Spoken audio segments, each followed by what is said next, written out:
Hello, chemistry students. We're going to continue our topic on solutions in chemistry. And this video is about primarily definitions. So first thing, you need to know that solutions are homogeneous mixtures. Solutions are composed of two or more pure substances. So that would be an element/compound. It does have a uniform mixture and property throughout, which makes it homogeneous.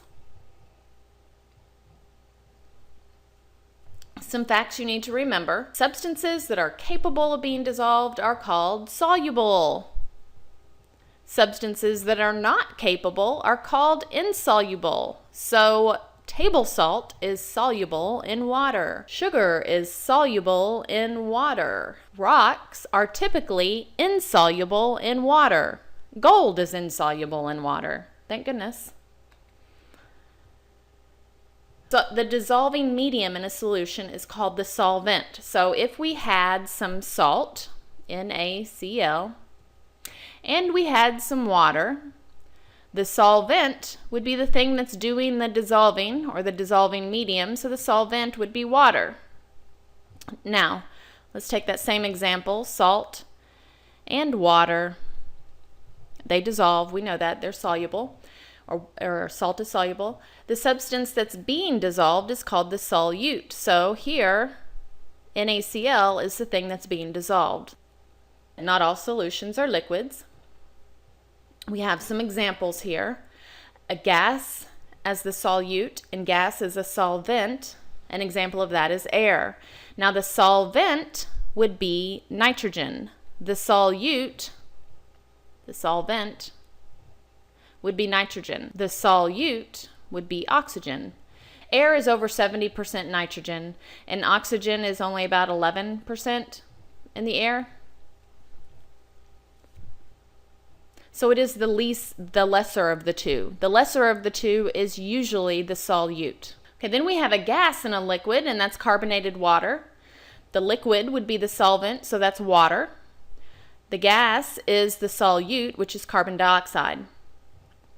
Now we have a liquid and a solid. An example of this would be your fillings in your teeth, or the older fillings, the dental amalgam, and that's mercury, which is a liquid dissolved in silver. And then we have a solid as a solute and a liquid as a solvent, and that is seawater, sodium chloride in water. And then lastly, we have a solid and a solid. 14 karat gold, which is silver in gold. The higher concentration here is gold, which is why it looks like it's gold. So this gold would be your solvent, and silver would be your solute because it's in a lesser concentration. Number 6, miscible liquids are able to freely dissolve in one another. Now, it's kind of like soluble, but when we're talking about liquids and liquids, where the solute's a liquid and the solvent's a liquid, now we need to talk about miscible.